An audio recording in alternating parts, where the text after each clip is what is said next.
नर्मदे हर. सकाळ सकाळ कुंभारवार येथे असलेल्या या गृहस्थाच्या घरी आपला रात्रीचा मुक्काम होता. अत्यंत सुंदर असे घर होते. येथेच सकाळ सकाळ आपलं आंघोळ वगैरे आटपली, नित्य पूजा अर्चना केली आणि साधारण 7 वाजता येथेच चहाचे प्रसादी ग्रहण करून आपल्या 75व्या दिवसाची सुरुवात केली. त्यावेळी सूर्यनारायण चांगलेच वर आलेले होते. त्यांना नमस्कार केला आणि या रोडने पुढे चालायला सुरुवात केली. सुंदर असे वातावरण होते. सकाळचा गारवा जाणवत होता. अशी विस्तीर्ण वडाची झाडे येथे पाहायला मिळत होती. ती रोडच्या लगत असल्यामुळे अत्यंत सुंदर अशी वाटतही होती. थोडंसं धुकंही पसरलेलं होतं. काही वेळाने या बोर्डजवळ आलो. येथून अमरकंटक साधारण 35 किलोमीटर दाखवत होतं. त्याच्यानंतर एक पाऊलवाट, ज्या पाऊलवाटेनं पुढचा प्रवास करायचा होता. या पाऊलवाटेनं आता जंगलाच्या दिशेने चालू झालो. घनदाट असे जंगल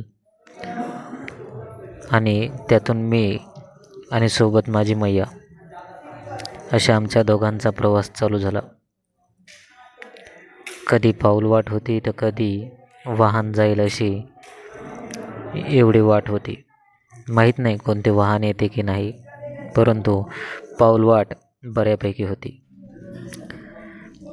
त्यानंतर थोड्या वेळाने परत एकदा डांबरी रोड लागला, परंतु वृक्ष झाडे जशाला तशीच घनदाट अशी होती.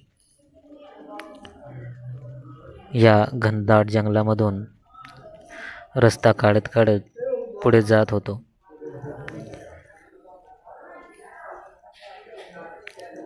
आता मनामध्ये असलेल्या कोणतीही भीती येत नव्हती, कारण यापूर्वीची अशी विस्तीर्ण झाडी आपण पार करून आलेलो होतो. साधारण 12:30 वाजता आपण रामकुटी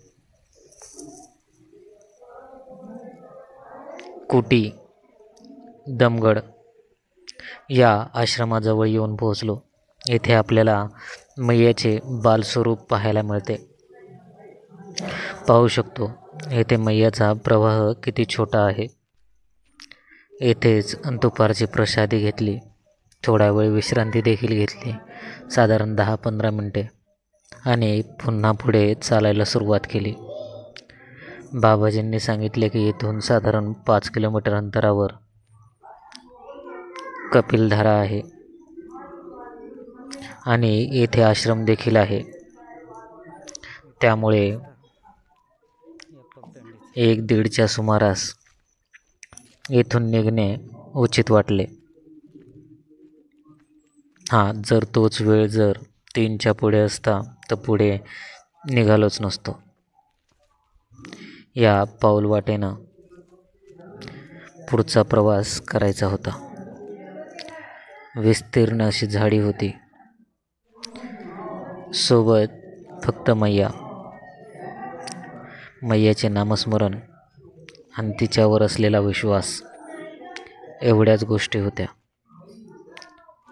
आणि या विस्तीर्ण जंगलामधून या पायवाटेनं एक पाऊल टाकत मी अमरकंटकच्या दिशेने निघालो होतो. माहीत नाही अमरकंटकला पोहोचेल की नाही, की कपिलधारा येथेच मुक्काम करावे लागेल, कारण 5 किलोमीटर असे जंगल पार करणे साधारण 2-2.5 तास लागतील असा अंदाजा होता. परंतु पायवाट जरी असली तरी ती सुखकर होती, चांगली होती. त्यामुळे कोणताही गतीवर परिणाम झाला नाही. बऱ्याच ठिकाणी ही पायवाट अशा प्रकारे वेगवेगळी वळणं घेत तर कधी डोंगरावर घेऊन जात होती. त्यामुळे थोडासा दम लागत होता. तरी देखील आपल्याला हे चालावंच लागणार होते. मनात दुसरा कोणताही विचार नव्हता. फक्त मैयाचा जयघोष एवढेच काम होते. काही वेळाने काही परिक्रमावासी या रस्त्यामध्ये भेटले. येथे एक धारा येथून वाहत होती. अत्यंत स्वज्वळ निर्मळ पाणी या धारेमधून कोसळत होतं. या धारेमधून पडणारे पाणी 2-4 घोट ग्रहण केले आणि कपिलधारा येथे येऊन पोहोचलो. कपिलधारा ही दुर्वास ऋषी यांची तपस्याभूमी. येथे एक गुफा आहे. या गुफेमध्ये जाताना थोडेसे सांभाळून जावे लागते. हातामध्ये टॉर्च असावी लागते, कारण येथे उभा राहून चालू शकत नाही. आपल्याला खाली वाकून म्हणजे साधारण बसूनच तुम्हाला या गुहेमधून जावे लागते. येथे पुढे गेल्यानंतर मैयाचे एक मंदिरही आहे. गेलो तसेच या मार्गाने परत आलो. खाली वाकून येथून प्रवेश करावा लागला. दुर्वास ऋषींची ही तपस्यास्थळी,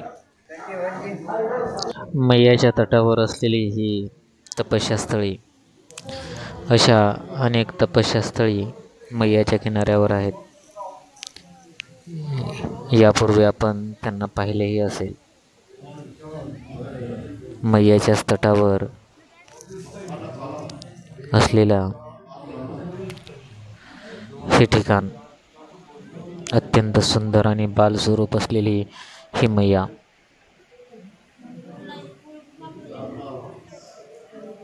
येथे मैयाचे बालस्वरूप पाहायला मिळते. पुढे थोडेसे वर आल्यानंतर ही कपिल मुनी यांची अखंड धुनी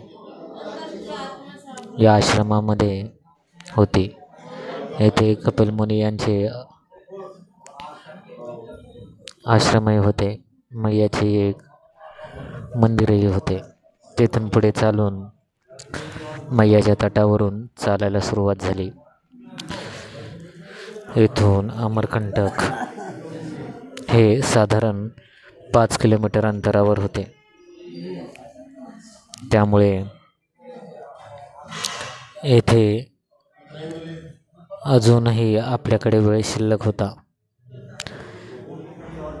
साधारण 4:30 वाजता मी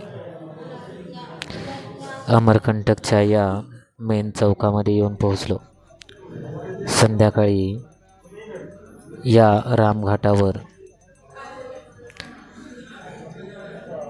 सायंकाळची आरती देखील पाहण्याचा योग आला. संध्याकाळची आपली नित्यकर्मे उरकली, पूजा अर्चना केली आणि रामघाटावर येऊन पोहोचलो.